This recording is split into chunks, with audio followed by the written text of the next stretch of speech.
Welcome to the KidMin podcast with Dr. Val and Dr. Virginia, where we talk about everything KidMin and pull back the curtain on some of the surprises and challenges in children's ministry that nobody prepares you for. I'm Dr. Val, and together we have over 45 years of experience in children's ministry. I'm Dr. Virginia. Valerie and I met over 10 years ago in our doctoral program at Southeastern Baptist Theological Seminary. We are excited to share with you all the great stuff that we have picked up over the years. We want to minister to you, the children's minister. Welcome, friends. Thank you so much for taking time to join us today. Dr. Virginia and I are excited to be talking. Yes, we are. How have you guys been? That's always a loaded question around our I know, house. right? We are still actually, believe it or not, we have workers here today doing work on this house still. Oh, yes. You've heard me mention before, for those of you that are listening, we actually purchased a house last March. I can't believe it's been a year and I'm still so not organized. We purchased a house last March that was an older home, but it had the space we needed for my mom to move in with us. And so we moved our house and mom's house into this house.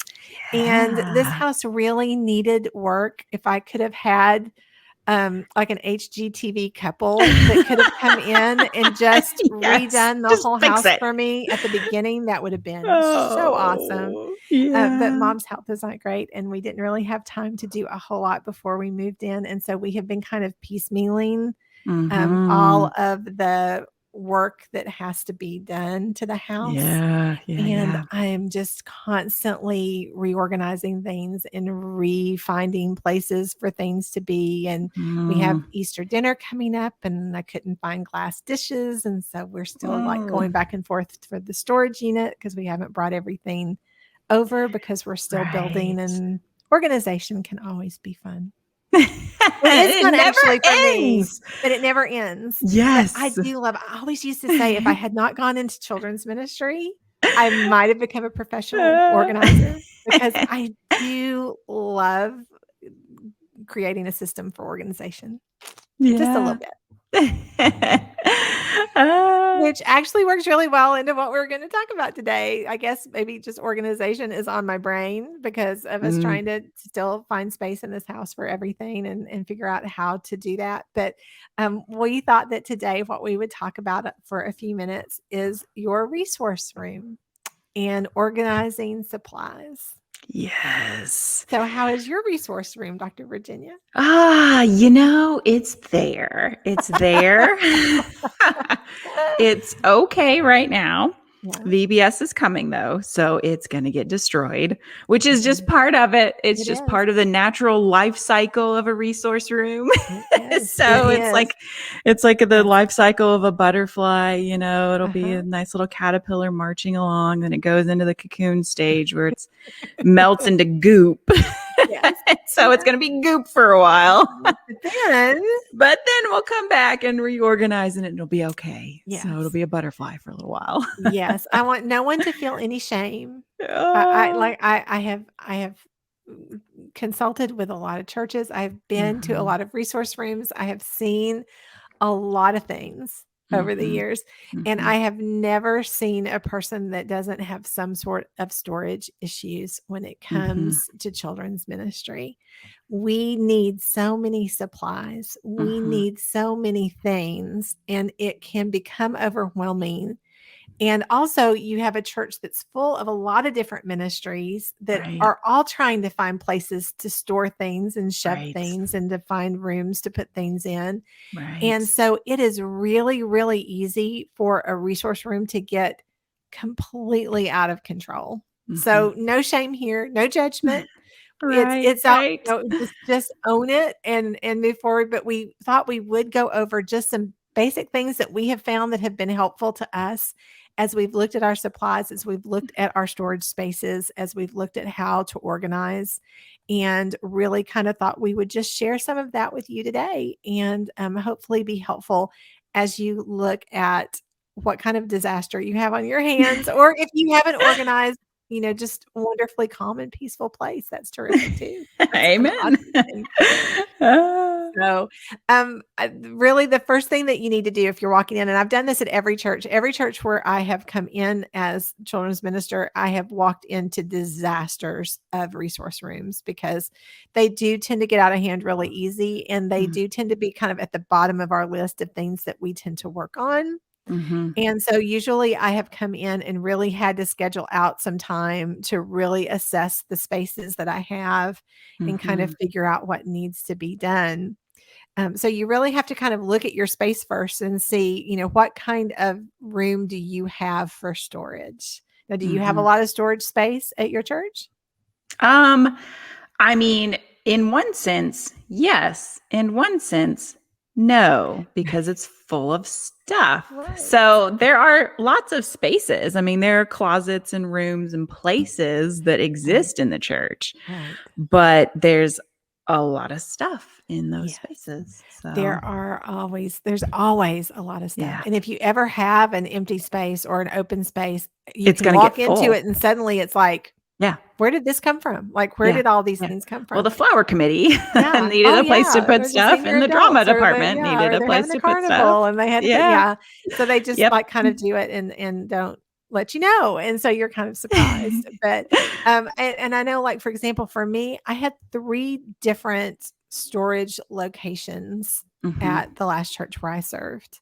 One was literally one of those doors that's in the eaves of a building, like where it's just a long, like narrow space. One was a fairly large room with shelves all the way around. And then the other space was literally just a really big closet that they had built with shelves. So I sort of had these 3 areas that were my storage.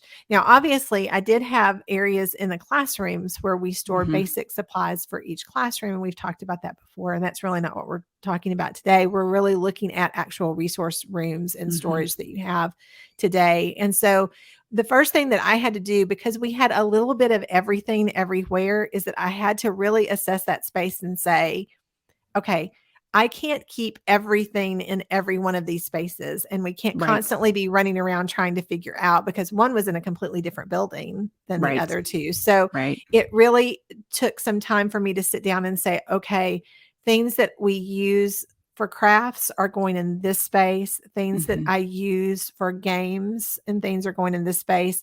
Things that we have saved for large events like Vacation Bible School, Fall Festival, the larger pieces are going in this space. So I had to sort of decide, this is what this space is going to be designated for. Yes. And whatever can fit into this space is what I'm going to have fit into this space. And if it doesn't fit into this space, then I might not be able to keep it. Right. And that kind of leads to the second step. Once you've assessed your space and you figured out what room is going to be for what material, then you have to edit your supplies. Just that, that time where you kind of look at what you have and determine what you keep and what you have to get rid of. Do you have a sort of a method in how you do that? How do you make a determination about whether or not you keep something or whether or not you don't? Because honestly, there's no, you can never keep everything. There is no space to keep everything. It's not possible. Right. And it doesn't always make sense either. And and that's a tough one too, because in just talking about different spaces as well, just sort of thinking through, it seems like every church I've been at, there's always been just like what you're saying. So there's the week to week, day to day craft area, craft room or craft closet with all those supplies, the markers and popsicle sticks and glue and all that stuff. And then there's always been like a VBS closet tucked away somewhere, that's always a wild adventure to go into, and then the attic eaves storage. It's funny. I was at a church that had essentially the same thing, like attic storage for that once a year fall festival stuff. And so, one, at times editing those spaces was a group project with extra help. At times I would just try to be cognizant of getting rid of stuff here and there. Just, every week, just kind of picking up some things that like, okay, this is broken or this really isn't in great condition anymore or whatever, and just kind of trying to gradually, especially after going through a big process of organization, gradually trying to just sort of throw things away as I see them, as I keep them up. And it's hard too, because you can have things that, like say VBS decorations, that people spent a lot of time making or decorating or painting and cutting and assembling. And now you have this, giant spaceship or this giant giraffe or, this really detailed train. And as cool as it is, there's just not a place to store it at the church. There's not. So, and that can be a hard conversation, which we just recorded an episode about. Yes, right.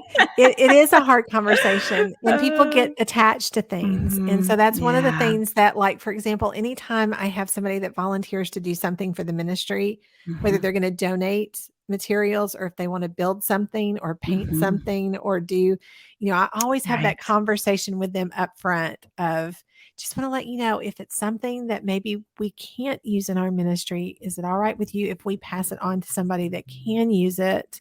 We may take these decorations and pass them on to another church, just to give them a heads up so that they can kind of decide at the beginning, oh, well, I'm not going to put the time into it if the church isn't going to keep it. And then say, oh, I understand, but it gives them that opportunity. But again, because a lot of times you'll have toys donated, stuffed animals donated, those kinds of things. And I would always say, I know you're really wanting to get rid of these things. So if you want to bring them to me, that's great, but I may not be able to use everything. Is it okay if I pass that on to another ministry that can use these things? And so to have those conversations, but you really do want to think, like, a lot of times for me, especially when it comes to Vacation Bible School or fall festivals, I look at it and say, is this a theme that we do a lot? Is it something that we use a lot? You can sort of look at some of the things that I have in storage now that I've kept over the years. Like, for example, I have a lot of island things, leis and tiki torches and those kinds of, flowers. And because in some form or another, an island theme is used a lot for a lot of things. That tropical theme is used a lot. Right. Camping themes outside, things outside, trees, animals, those kinds of things nature. tend to circle back around. Like you said, we may have a space theme for Vacation Bible School, but we don't necessarily use a space theme a lot for a lot of things. So I have to kind of look at those items and say to myself, do I really think that I'm going to use it? Do we just want for this year's fall festival to be a space theme as well, so we can use these things just one more time before we pass them on? Or do we want to see if a church, a smaller church could use it, or if we do just have to, to get rid of things? And so it's really making those tough decisions about, is it worth the space to keep this? Right. How expensive would this be for me to purchase again? Right. If we have a I space theme did in need it 10 later years. in the future. Right. All of those, so many times, like poster boards or, project boards or, even some of the little craft type things like the pom-poms or the felt or, that kind of thing. You have to ask yourself, how often do we use this? And honestly, is it worth a whole box in my storage room when, if I might use it again someday, I can go to the Dollar Tree and spend $5 to buy it again in a couple of years, kind of thing. Right. So you kind of have to weigh out. And the more time you spend doing it, the more like you'll recognize, oh, you know what? We will never use these again. And if we do, they cost me $2. So it's worth it to me. So it's okay to pass it to another church or pass it to a school or pass it to another ministry, Right. And the same with, like, do you have 500 boxes of crayons? Do you need, 500 boxes of used crayons? Like, can you pare that down a little bit? Right. Because we look at it and we think, oh, I don't want to get rid of that. What if I need it someday? Right. It's really important that we try to look at items in a very unemotional in a very practical way. Is this worth the space that I am going to use to keep it? Because so many times it's really not. Right. And because, and good stewardship of our resources is more than trying to save money in every single imaginable, fathomable way. It's more than trying to, never spend money on things, never, good stewardship goes beyond that. Like you said, keeping all the broken crayons. Right. Sometimes the best stewardship of our time, energy, and space is to just throw away the broken crayons, the 500 boxes of broken crayons, and just buy some new ones. Right. Because that will make our kids' lives easier, our teachers' lives easier. They're not fighting over the one unbroken crayon. Right. And so there's a lot more metrics and considerations that go into being a good steward of our resources, because we do want to do that, obviously, than just, how do we do this as cheaply as possible? Right. Well, and it's something that I've learned actually from my husband, especially in this process, like I said, that we've been doing where we were combining two houses, because it was really quick for my mom to say, oh, but we might need that particular item someday. And, Lewis would always be really quick to say, if we ever do need to use, a rice strainer or whatever, like whatever odd kind of thing that we've never used before might be, he was like, I don't mind going out and getting one. We'll get a new one. It's okay. That makes sense. So it's just that sense of being able to be, and you know what, if it does come up in a month that you did need those 500 crayons, it's okay. It's okay that you let them go and that was a mistake, because that happens sometimes. And so it does happen sometimes, and we beat ourselves up for it, or we spend more time worrying about the what if we might need, where we just need to give ourselves some grace and just say, realistically, we have to think through what can we do. Because we would somehow like a lot of times we would have people. I remember we had a man who was closing out a business, and he donated huge pallets of labels. Like they were huge. Yeah. There was a huge pallet. Did they fit your label machine though? They could for some things. Okay. I mean, they were one particular label. Okay. And sometimes you use those little mailing labels. Okay. Gotcha. But literally it was a pallet of, like, I'm saying there's like 50 boxes of mailing labels, 50 boxes of 100 mailing labels in, like, so literally he's rolling this pallet in. Yeah. And it was incredibly kind of him to do. Yes. And so, but there was no way I had anywhere to store thousands and thousands of labels. I just couldn't. So that was one of those times where I had to ask him, is it all right if I forward these on? And so we just let other churches in our area know we have these labels that have been donated. If you would like to come and get a box, and I kept, I left that office with still a whole box of the labels in my office, because I did keep a lot of them, which I really shouldn't have, but I did keep a lot of them, but I couldn't keep all of those. I couldn't keep the whole palette of the boxes. And so, and he was fine with that. He was like, no, that's good. So we literally, churches would come by and grab boxes and take them with them. And that was great. But again, it's just, it's that not wanting to offend anyone or to say no, but, but I just didn't have the space to keep hundreds of boxes of labels. And so you do have to kind of decide at some point, what can I use? What can I pass forward? How can I do that? And it's not always easy to do. So, yeah.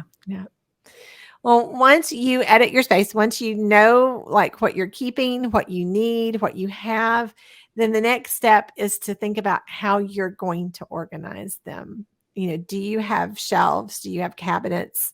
Do you have organizational boxes? And quite honestly, for me, most of the time, I bought those very cheap plastic shoe boxes. Yeah. Especially if I didn't have much of a budget. Them, you can label them. You can, they're clear. You can see through them and just would label them. And they really hold so much more. I mean, they will hold a lot of craft sticks. They will hold a lot of crayons. Yep. They really would hold on to a lot of material. And so for me, like rather than spending money on expensive storage containers, I typically would just go to the Dollar Tree and buy those types of shoe boxes.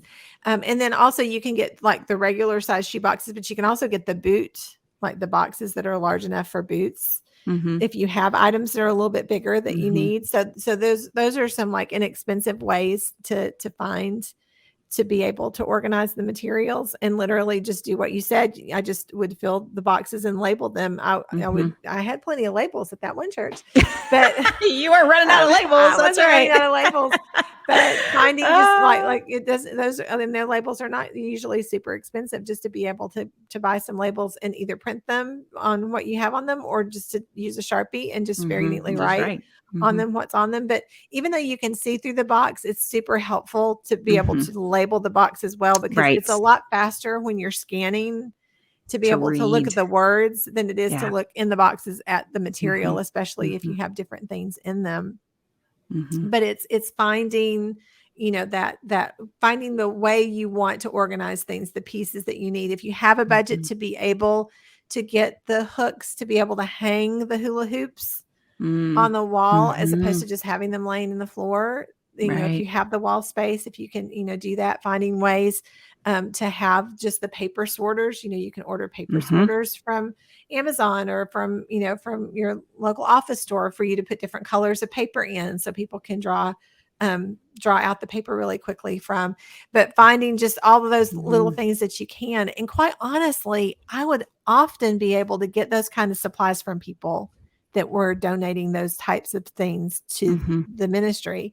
If I would just let people know, we're working on the resource room. It was amazing the number of people that had shelves they wanted to get rid of, or shoe boxes they wanted to get rid of, storage containers, or all kinds of things, that they might have just in their basement or in their office that they're getting rid of, that they can donate. And so having people that can donate those types of items like shelves or boxes or organizational supplies are just really helpful to be able to get that done. And this may be jumping the gun, but as you are labeling your boxes, do you organize them alphabetically or in like groupings? Do you put your paper and your crayons next to each other, or do you put them alphabetically? Right. And I think that has been according for me to my space. I've done it all the different ways. Sometimes I've done everything alphabetically so that it's really easy to find. Sometimes I've done it in categories, and then I've alphabetized the categories. I love it. I've done that before.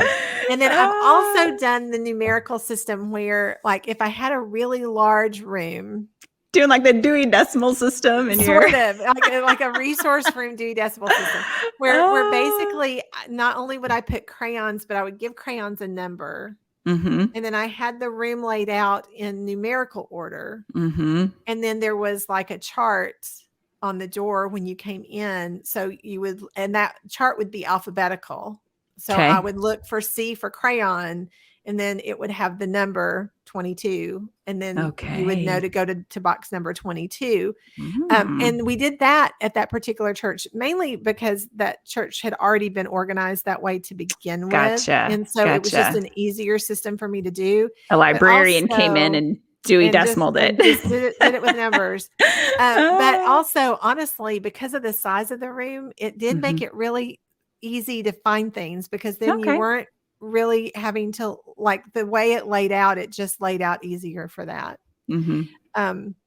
But honestly, it's whatever is easiest for you. I've seen churches that use color-coded systems, and like their color-coded chart would be at the door, so you would know like craft items are in blue bins, and you can make it as complicated or as easy as you want to.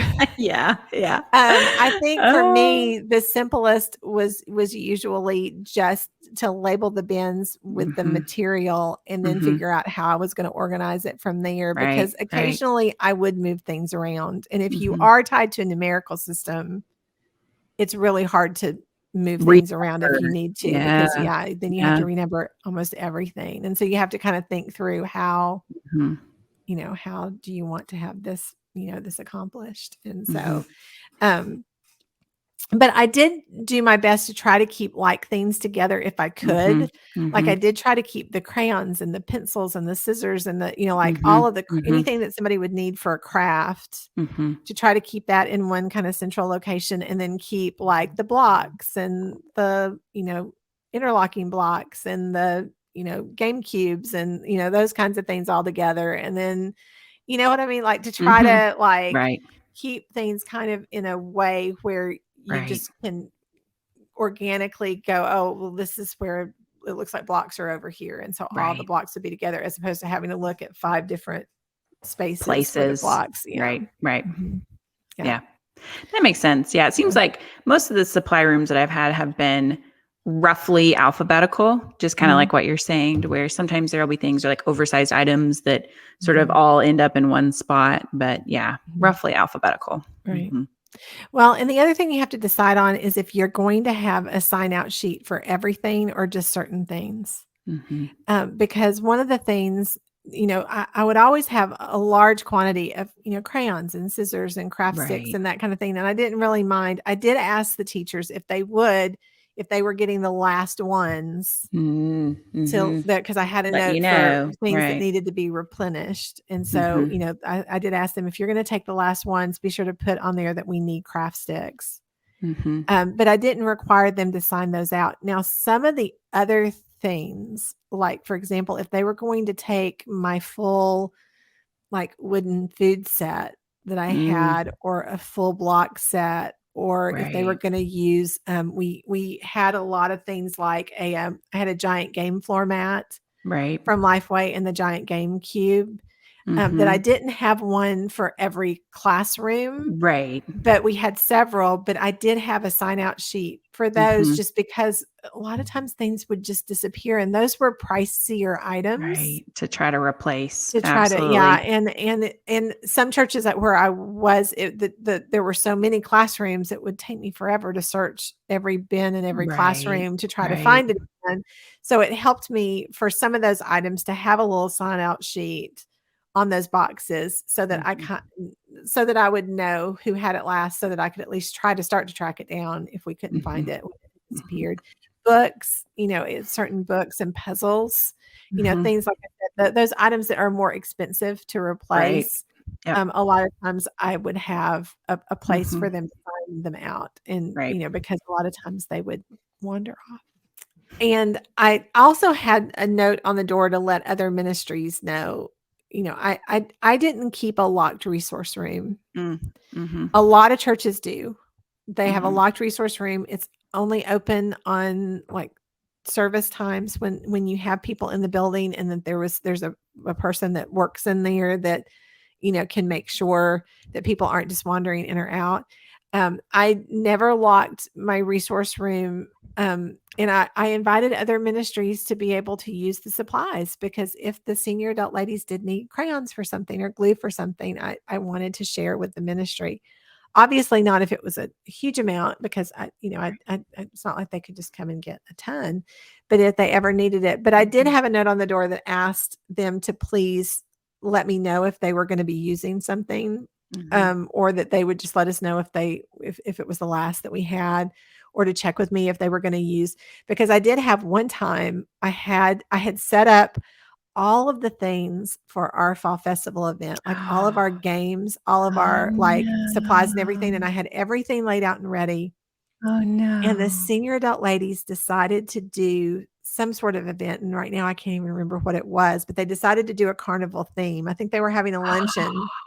And they decided to do a carnival theme. And so I walked into the resource room one day to work on some things, and just all of my stuff was gone. Like everything was completely gone. And so they had just said, well, we were doing a carnival thing and we saw you had all this stuff. And so we just took it. And I was like, yeah, because we have fall festival in 2 weeks. And so it was like, it was all organized. It was all organized. Ready. It was all ready. They did, I think that they used all the popcorn from the popcorn machine. Like they had taken the whole thing.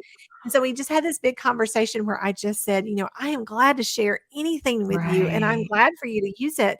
But it would have been very helpful if I had known that you Right. needed it, if there is Right. something, if you could just let me know what you're needing and that you've got it, and so that we're sure that it gets back in time and that Right. all of it's replaced, like because I Right. needed more popcorn and I The needed popcorn. it was because it was Mhm. the popcorn machine and the cotton candy machine and all of those things they'd taken. And so it is just kind of good. So I did have this little sign on the door that, that said, we welcome other ministries, but could you please see Valerie before you remove anything from Yeah. the resource Yeah. room? Yeah. And so just because it was just one of those things where I just needed to know. And Mhm. so I think Mhm. it's really important to know. Talking about other people in ministry, one of the greatest things you can do for yourself, for your ministry, for everyone as a whole is to find somebody that loves to organize. Amen. You are going to find people in your church that Right. maybe don't love working with kids, Right. but they would love to organize some supplies, because I'm telling you, Yeah. you hate organization and you hate doing it. You have to realize there are people like Who myself love that it. really enjoy Mhm. it. It's very Mhm. cleaning and organizing is very cathartic for Mhm. me. Mhm. And so I really enjoy doing it. And so there are people in your ministry that are like that. So if you can find those people, if you can let people know, I need somebody that can help with the resource room, that's all you have Right. to do. You don't Right. have to do anything else in children's ministry, but just occasionally on a Saturday morning, Yes.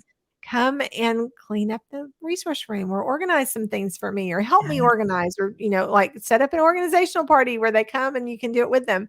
But you will often be surprised at the number of people that you will find that would Mhm. absolutely love Love to to help do you with that. the resource room. What's funny is that's kind of like my husband. I mean, if it wasn't for having a wife and 2 children, he would be a minimalist. And like before we got Uh-huh. married, whenever we got married, and combined our households, he had like 3 pieces of furniture and 4 boxes of stuff. And that was like everything he owned. And so we joke about how that's throwing things away is his hobby. He loves Right. to like get rid of stuff. And See? so he's one of those people who I'm like, Yeah. hey, we've got to go. Like, there's just stuff is just accumulating. We got to go through. Like, that is his dream, just to throw stuff Oh, away. He yeah. loves it. See? He loves See? it. Everybody has a gift.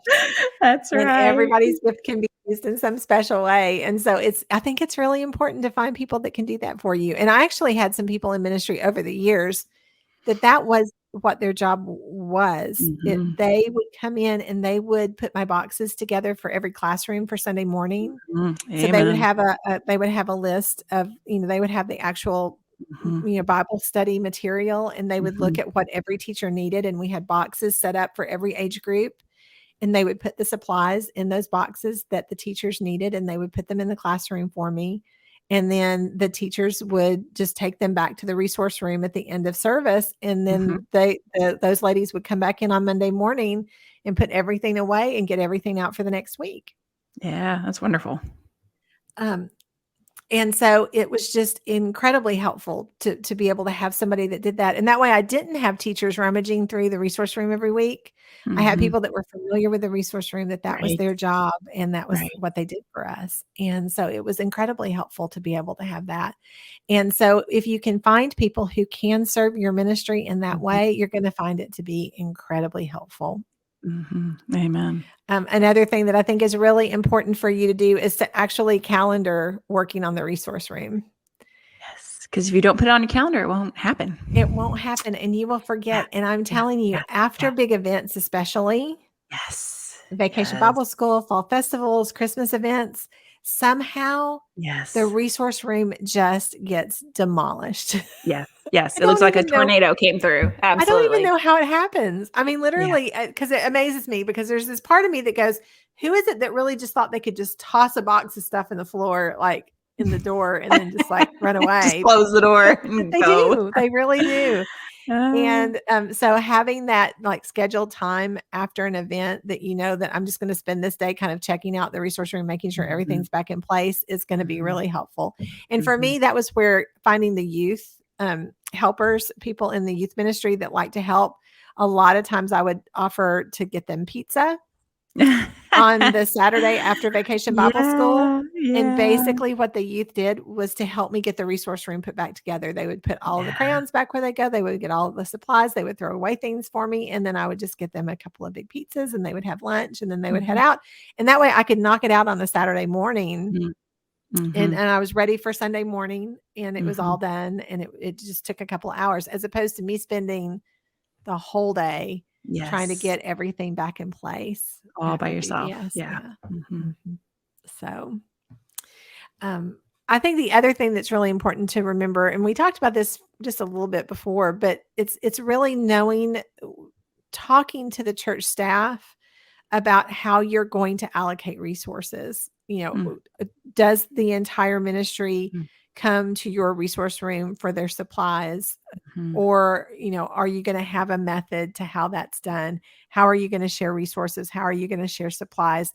Who will be responsible for replenishing things out of their budget if they do use? Because like I said, I didn't mind, if senior adult ladies needed to borrow some crayons and then bring them back, that was no big deal. But now if they use all the popcorn for the whole fall festival, right. Then that was a little bit of an issue because that hit my budget pretty hard. So it was, it's those kinds of things. And so really having a policy and a plan as a staff on how resources are going to be used and how the access is for those, I think is really important to have.